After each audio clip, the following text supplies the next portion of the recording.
जय हिंद दोस्तों, मैं भय प्रताप सिंह स्वागत करता हूँ आप सभी का अपने यूट्यूब चैनल एनसीटी क्लासेस पर।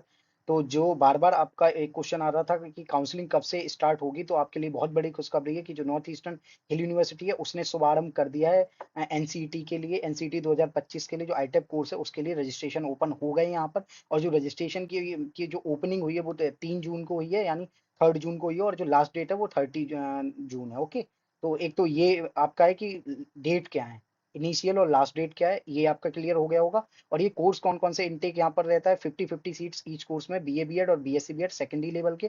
तो जो बीएससी बीएड वहाँ पीसीएम और सीबीजेड दोनों कहीं ना कहीं कॉम्बिनेशन के बच्चे रहते हैं। और बीए बीएड में आपको हिस्ट्री पॉल साइंस और चाहे वो हिंदी लिटरेचर सही, चाहे इंग्लिश लिटरेचर सही, और ज्योग्राफी पॉल साइंस इकोनॉमिक्स और जो डिफरेंट डिफरेंट सब्जेक्ट हैं, जो आर्ट स्ट्रीम के, वो सारे यहाँ पर आपको रहते हैं। और जो यहाँ पर क्लासेस का क्या रहता है, जो बीएड की क्लासेस रहेंगी वो आपकी एजुकेशन डिपार्टमेंट में रहेंगी। और जो बीए की क्लासेस रहेंगी, यानी आपका जो बीए में मेजर स्पेसिफिक और माइनर स्पेसिफिक जो सब्जेक्ट होगा, उसकी जो आपकी क्लासेस रहेंगी वो जो इनके डिपार्टमेंट हैं, जैसे डिपार्टमेंट हिस्ट्री डिपार्टमेंट है, पॉल साइंस डिपार्टमेंट है, या फिजिक्स डिपार्टमेंट है, केमिस्ट्री डिपार्टमेंट है, वैसे रहेंगी। तो इनका जो पूरा सिस्टम है वो स्कूल्स में डिवाइडेड है, फिर स्कूल्स डिपार्टमेंट्स में डिवाइडेड है। तो ये चीज़ है। ओके, बाकी बहुत मतलब स्टेट यूनिवर्सिटी है, अच्छी यूनिवर्सिटी है, सॉरी ये सेंट्रल यूनिवर्सिटी है। और इसका दोनों पार्लियामेंट्स के थ्रू इसके एक एक्ट पास हुई, तब जाके ये यूनिवर्सिटी बनाई गई। इसके आगे हम उसके उसे भी डिस्कस करेंगे।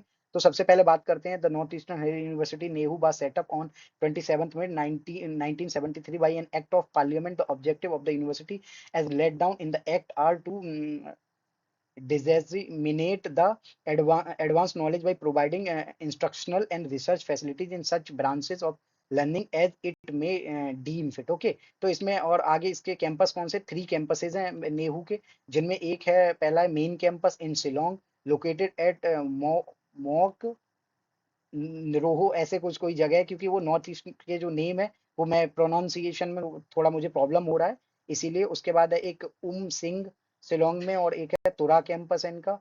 और जो इनका थर्ड कैंपस है वो है Deendayal Upadhyaya community college at बाही बहिए जेर in West Jaintia Hills district. Okay, तो आप समझ गए होंगे इनके 3 कैंपसेज हैं। और शुरुआत जब इसकी हुई तो इसमें 406 स्टूडेंट्स के लिए स्ट्रेंथ सैंक्शन की गई थी। ओके, इनके 44 एकेडमिक डिपार्टमेंट हैं, 2 सेंटर ऑफ स्टडी हैं अंडर 8 स्कूल्स। आगे बढ़ते हैं, तो ये मतलब फॉर्मल एक डिटेल थी। और सेंट्रल यूनिवर्सिटी है, तो डेफिनेटली अपॉर्चुनिटी जो सेंट्रल लेवल पे, चाहे स्कॉलरशिप और आपकी यहाँ फी रहने वाली है, वो 45-50 के अंडर रहने वाली है। और सेंट्रल यूनिवर्सिटी है, तो अपॉर्चुनिटीज की कोई कमी नहीं रहेगी, चाहे campus wise, campus life wise देखा जाए, प्लेसमेंट वाइज, या डिफरेंट डिफरेंट जो चाहे एक्सपोजर, क्राउड और जो एस्पेक्ट होते हैं, चाहे एनुअल फेस्ट हो, club, societies and extra curricular activity हो, उन सब में ये यूनिवर्सिटी बेस्ट है। आगे बढ़ते हैं, तो इनका ये proper north Eastern Hill university का एडमिशन का सेक्शन है, जो डिफरेंट डिफरेंट अनाउंसमेंट होंगे वो यहीं पर आपको शो होंगे। ये जब आप डालेंगे और इनका जो एडमिशन का सेक्शन है उसे ओपन करेंगे, तो वहां पर आपको अनाउंसमेंट्स, फी स्ट्रक्चर, पे फीस, मतलब आपको फी कैसे पे करनी है, general courses, professional courses, foreign student, prospectus 2024, मतलब प्रोस्पेक्टस 2025-26 का अभी अपडेट नहीं हुआ है। तो इसमें इन्होंने कोर्स भी दे रखे हैं, non CUET CUT portal for PhD, BTech, lateral entry, and those having met NATA, NATA, JEE, JEE और एनसेट स्कोर, इनके बेसिस पे जिनका होना उनके लिए नॉन सीयूटी पोर्टल है। फिर PG CUET portal for those having CUET scores, okay, CUET UG portal है जिनके पास सीयूटी स्कोर है। Admission notice 4 year integrated courses in BA BEd and BSc BEd for 2025, जो कि यहाँ आप देख सकते हैं 3 जून को ये इनका आ गया था नोटिस। अब आगे हम नोटिस पे ही बात करेंगे, तो ये नोटिस है इनका, जो कि 3 जून को आया था। Applications in the prescribed form are invited for admission in the North Eastern Hill University NEHU Shillong for session 2025 to the following courses. इनके जो कोर्सेज है, BA BEd 4 year integrated course secondary level का, और बीएससी बीएड भी secondary level का। Eligibility 50% आपके aggregate mark होने चाहिए, और उसमें भी रिलैक्सेशन है 5% का फॉर SC ST। और आप ये समझ गए होंगे जो रिलैक्सेशन वो सेम ही रहता है। For admission to ITEP, the candidate will have to appear for the NSAT conducted by the NTA, which will be scheduled for every academic year. Okay, तो आपको जो NCT स्कोर कार्ड लगना है वो अब 2024 वाला नहीं, 25 का ही लगेगा। बहुत से स्टूडेंट के ऐसे डाउट आते हैं, तो वो ये चीज है। अब सिलेक्शन प्रोसीजर इनका क्या रहेगा, और merit list shall be prepared on the basis of the total NCA वो NCET score and weightage in the form of additional point as here under. तो इन पॉइंट्स को बहुत अच्छे से आप सुने। पहला है कि 5 पॉइंट उन कैंडिडेट को मिलेंगे जिन्होंने 10+2 यानी अपनी 10th और 12th मेघालय के किसी स्कूल से की है, लेकिन वो परमानेंट रेजिडेंस नहीं है, यानी डोमिसाइल उनका मेघालय नहीं है। तो उनके लिए 5 पॉइंट दिए जाएंगे। ये प्रायोरिटी देंगे बच्चों को, जो मेरिट होगी उसमें पॉइंट वाइज प्रायोरिटी दी जाएगी। तो इसमें पहली ये है कि अगर आप वहाँ के स्कूल से पढ़े और वहाँ के परमानेंट रेजिडेंस नहीं है तो आपको 5 पॉइंट मिलेंगे। 10 पॉइंट आपको तब मिलेंगे जब आप वहाँ के 10 point for student who is permanent domicile of Meghalaya supported by SC ST और परमानेंट रेजिडेंस सर्टिफिकेट वहाँ का जो है, और उनकी जो 10th और 12th हुई है वो आउटसाइड मेघालय से हुई, यानी मेघालय स्टेट से बाहर उनकी 10th एंड 12th हुई है, लेकिन वो परमानेंट डोमिसाइल और SC ST या जो परमानेंट रेजिडेंस एक PRC सर्टिफिकेट होता है नॉर्थ ईस्टर्न स्टेट्स के लिए, वो उनके पास है। ओके, 15 पॉइंट उन स्टूडेंट को मिलेंगे जिनके पास PRC यानी permanent residence certificate SC ST का जो सपोर्ट है, और साथ ही साथ उनकी जो स्कूलिंग हुई है, चाहे वो 10+2 हो और 10th और 12th दोनों की, वो मेघालय से ही हुई हो। तो ये प्रायोरिटी बेस है इनका एडमिशन देने का। ओके, मेरिट मेरिट में the admission will be held as per the NEHU admission policy ordinance NEHU rules. Okay, जो इनकी प्रॉपर पॉलिसी है उसके अकॉर्डिंग ये एडमिशन होंगे। The NCT score along with the weightage will comprises of the total score in the merit list. Okay, तो आपको जो point है और जो एनसेट का स्कोर कार्ड है उसके बिहाफ पे आपको एडमिशन मिलेगा। How to apply, student applying for the above mentioned course are requested to apply online payment of RS 800 उनके मतलब जो OBC NCL और उसके बाद EWS और जनरल कैटेगरी के स्टूडेंट के लिए रहेगा, और 400 फॉर SC ST और जो PWD कैंडिडेट है उनके लिए रहेगा। And payment will be made online using UPI debit card, जो भी आपका मतलब ऑनलाइन ही रहेगा जो प्रोसेस है पूरा एप्लीकेशन का। The admission fees non refundable, candidate are advise to following the link, जो आप इन्होंने लिंक दिया है नेहरू adm.samarth.edu.in 2025। ओके, तो यहाँ पे आप जाके, और बाकी इसका जो डेमो है कि एप्लीकेशन फॉर्म को कैसे भरें, वो डेमो प्रॉपर में कैसे रजिस्ट्रेशन करना है, कैसे आपको प्रॉपर एप्लीकेशन में डिटेल्स फिल करनी है, डॉक्यूमेंट कैसे अपलोड करनी है, उस सब पे एक प्रॉपर मैं डेमो वीडियो कल ले आऊंगा। ये चीज है, और उसमें एक चीज और है कि आपको फी कैसे पे करनी है। इवन मैं ट्राई करूंगा उसका डेमो देने का, मतलब मैं फी तो पे नहीं करूंगा डेफिनेटली, लेकिन मैं डेमो देने का ट्राई करूंगा कि कैसे मतलब फी पे करी जाती है। ओके, आगे है a help desk in the computer center will assist student who need help for applying online admission for the above mentioned courses. Student may contact this helpline number। उन्होंने एक हेल्पलाइन नंबर भी यहाँ provide कराया हुआ है, 272-400-272-5000 and the इनका जो email है helpdesk@nehu.ac.in। ओके, और कंप्यूटर सेंटर इनका जो नेहरू का, वहां से आपको असिस्टेंट ये सारी मिलेगी। Last date for the submission of application form, the last date for the submission of application for above mentioned course is 30 okay, just a minute. हाँ, 31 जून रहेगी। ये थोड़ा यहाँ पर कहीं ना कहीं मिस हो गया है, ये 31 जून है। ओके, 31 जून को आपका कहीं ना कहीं रहने वाला है, मतलब एंड मंथ एंड तक। और इसमें डेट में एक्सटेंशन भी बाद में दिया जाएगा, उसकी आप लोग टेंशन ना लें। और आपको जो फर्दर इंक्वायरीज करनी है उसके लिए आप www.nehu.ac.in पर जाकर कर सकते हैं। तो इसके रिगार्डिंग आपके और क्या क्या डाउट है, मतलब काउंसलिंग के रिगार्डिंग आपके जो भी डाउट हो, एप्लीकेशन को फॉर्म को कैसे भरें, या यहाँ पर भी प्रेफरेंस का कोई सीन है, तो उन चीजों के लिए मैं डेमो प्रॉपर ले आऊंगा कल।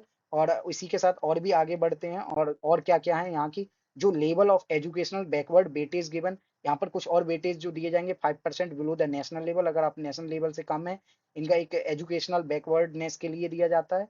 तो आपको, और more than 5% below the national level, तो आपको 7% वेटेज दिया जाता है। Okay, weightage for the outstanding sports women and man, अगर respecting the country at international level तो 10%, अगर representing state and national level तो 5%, inter university at national level तो 3%। ओके, और Nehu employees, spouses of Nehu employees, children of Nehu employees shall be given weightage of 10% and certificate of employment in this regard may be issued by the office of the registrar। तो आप समझ गए होंगे कि जो नेहरू में जो लोग काम कर रहे हैं, यानी जो भी ऑफिशियल्स हैं, ऑफिसर्स हैं, चाहे वो मतलब स्टाफ से हो या जो भी वहाँ वर्क कर रहे हैं, उन सबके बच्चों को भी वेटेज दिया जाता है। वेटेज फॉर NSS कैंडिडेट 3% का weightage will be given to NSS candidate who who qualify for all three conditions 1, 2 and 3 below are required. Okay.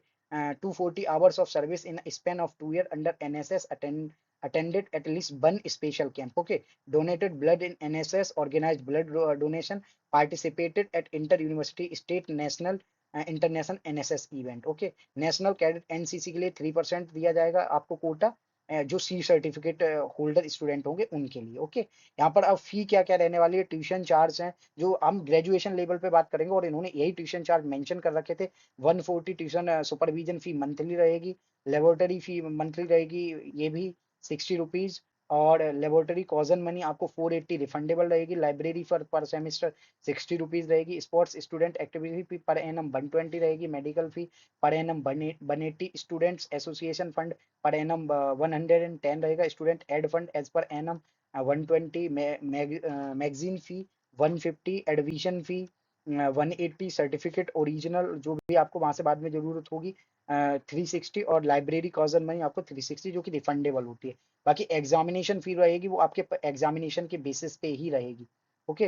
तो ये चीज है, आप समझ गए होंगे. फी भी बहुत ज्यादा नॉमिनल है, और यहाँ पर हॉस्टल फैसिलिटीज वगैरह भी हैं कुछ, उनकी अब आगे बात करेंगे. हॉस्टल इकोनॉमी से there are few hostels providing seats to a limited number of male and female students in both Shillong campus and Tura campus. Of new students seeking hostel accommodation in Shillong campus shall apply to Dean Student Welfare DSW Northeastern Hill University Shillong through their respective heads of department. After completing the process of admission for Tura campus, student may apply for hostel accommodation to Pro Vice Chancellor Nehu Tura through the head of department. Okay. आप ये समझ गए होंगे, मतलब जब आपका course में admission हो जाता है तब आप हॉस्टल के लिए अप्लाई करते हैं, और यहाँ एक प्रॉपर जो जैसे यूनिवर्सिटीज में होती है, सेंट्रल लाइब्रेरी भी है, ट्रांसपोर्ट फैसिलिटी है क्योंकि इनके कैंपस अलग अलग हैं. उसके बाद यहाँ पर टूर्स और जो बाकी चीजें हैं जो कॉमनली इंस्टीट्यूट्स में होती हैं, फील्ड विजिट वो सारी चीजें आपको देखने को मिलेंगी. Simplified line. ओके गाइस, तो जो मोस्ट ऑफ द इंस्टीट्यूट्स हैं अब एंटी रैगिंग फॉर्म भरवाते हैं आपसे एडमिशन के समय, तो उन्होंने एंटी रैगिंग के लिए प्रोसेस बता रखी है. Log in on to the W anti ragging जो अमन मूवमेंट ऑर्गेनाइजेशन, और यहाँ से आप प्रॉपर जो फॉर्म में जो भी एंटी रैगिंग की डिटेल भरनी होगी, उसके बाद आप जो इंस्टीट्यूट की डिटेल है उन्हें भर देंगे, और आपका अंडरटेकिंग फॉर्म वहां से प्रिंट करा के और आप सबमिट करेंगे इंस्टीट्यूट में. ओके. और इस पे भी इन सारी चीजों पे डिटेल वीडियो आ जाएंगे, एंटी रैगिंग कैसे कैसे भरने हैं इंस्टीट्यूट्स के लिए. फिर बात करते हैं स्कूल ऑफ एजुकेशन. तो इसमें जो डिपार्टमेंट है, education Shillong, education Tura campus, adult and continue education Shillong, distance education Shillong, science education Shillong. तो ऐसा हो सकता है कि साइंस एजुकेशन और जो हाँ आपका एजुकेशन है ये प्रॉपर शिलोंग कैंपस में ही रहेंगे, और इनके ये हेल्पलाइन नंबर है, यहाँ से आप कांटेक्ट कर सकते हैं आपको जो भी हेल्प चाहिए. और यहाँ पर मैंने बताया था ज्योग्राफी, हॉर्टिकल्चर, ये मतलब अलग अलग school of human and environmental sciences के सब्जेक्ट हैं. बात करते हैं certificate of claiming university weightage under educationally backward areas, जो मैंने बताया था डोमिसाइल ऑफ मेघालय कैटेगरी. तो ये इस तरह की फॉर्मेट इसकी रहने वाली है. अगर आपको ये चाहिए, इस तरह का कोई वेटेज वहां पे चाहिए, तो आपको फी कैसे पे करनी पड़ेगी. यहाँ से आप log in to applicant area और registered email address, enter password, captcha code भरेंगे, और उसके बाद आप प्रॉपर यहाँ फी पे कर देंगे. ओके.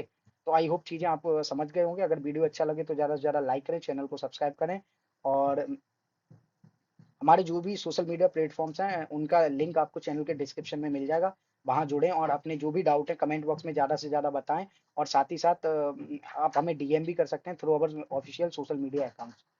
जय हिंद दोस्तों, थैंक यू वेरी मच.